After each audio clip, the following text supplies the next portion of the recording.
Assalamualaikum warahmatullahi wabarakatuh. Semoga kalian dalam keadaan sehat walafiat semua.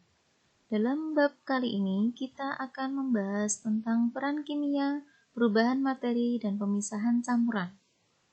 Yang pertama kita akan membahas peran kimia dalam kehidupan. Kemudian perubahan materi, kemudian ada pemisahan campuran. Pemisahan campuran ada banyak dari A, B, C, D. Yang pertama, kita bahas dulu hakikat ilmu kimia. Hakikat ilmu kimia adalah bahwa benda itu bisa mengalami perubahan bentuk maupun susunan partikelnya menjadi bentuk yang lain, sehingga terjadi deformasi, perubahan letak susunan. Ini mempengaruhi sifat-sifat yang berbeda dengan wujud yang semula. Selanjutnya, peran kimia dalam kehidupan. Salah satunya dalam bidang kesehatan. Dalam bidang kesehatan, peran kimia yaitu dalam proses pembuatan obat-obatan, vaksin, dan yang lainnya. Kemudian, ilmu kimia di bidang pertanian dimanfaatkan untuk membuat pupuk guna meningkatkan kesuburan tanah dan memberi nutrisi yang diperlukan tanaman.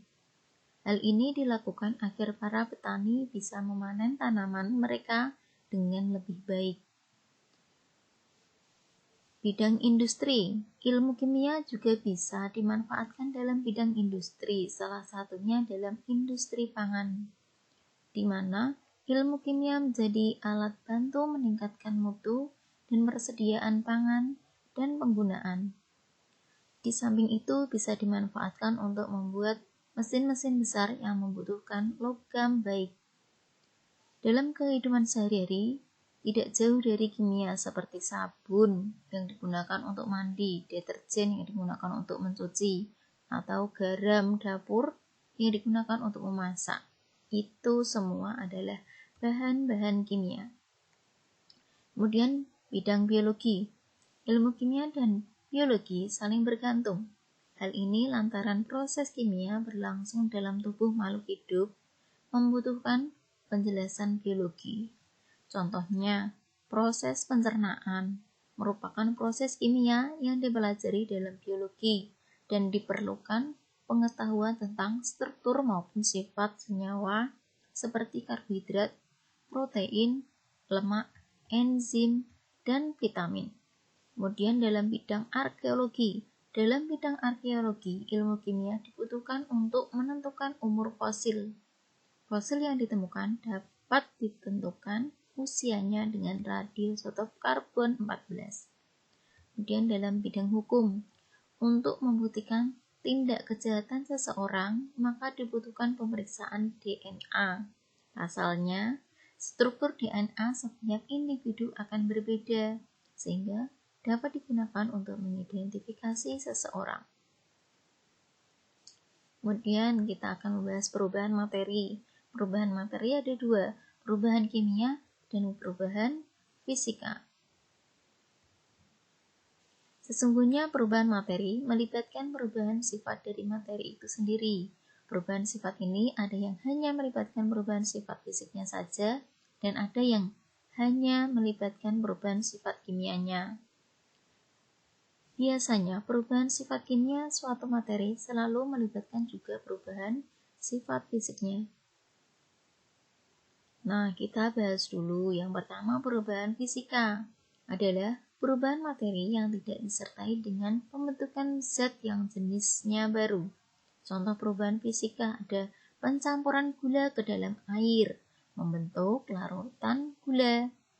Secara fisik, gula berubah dari bentuk padat menjadi bentuk yang terlalut dalam air. Tetapi, sifat-sifat gula masih tampak dalam larutan itu.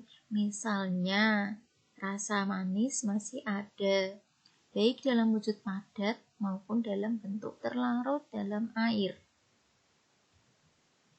Kemudian perubahan kimia.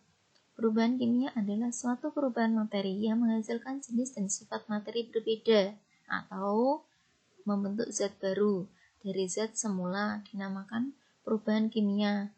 Dinamakan juga reaksi kimia atau reaksi.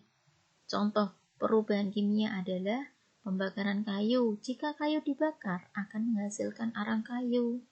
Jika dibandingkan antara kayu dan arang kayu, keduanya memiliki jenis dan sifat yang berbeda. Karena itu, pembakaran kayu bukan perubahan fisika, tetapi tergolong perubahan kimia. Kemudian pemisahan campuran. Pemisahan campuran ada banyak macamnya. Salah satunya adalah filtrasi, evaporasi dan kristalisasi, dekantasi, sentrifugasi, destilasi, sublimasi, neoklasik, corong ngepisah, kromatografi, atraksi magnetik. Sekarang tugasnya silahkan cari di internet ataupun LKS, coba pengertian dari masing-masing pemisahan di atas. Kemudian tulis di kertas HVS sampelnya apa, kemudian metode pemisahannya dengan menggunakan apa, proses pemisahannya bagaimana, hasilnya apa. Cukup sekian penjelasan dari bab pertama. Semoga bermanfaat. Sampai bertemu pada materi selanjutnya. Wassalamualaikum warahmatullahi wabarakatuh. Sakalangkong tegur sapa yang positif dan sopan selalu kami nanti demi kebaikan kita bersama. Semoga niat baik kita diridai Allah SWT.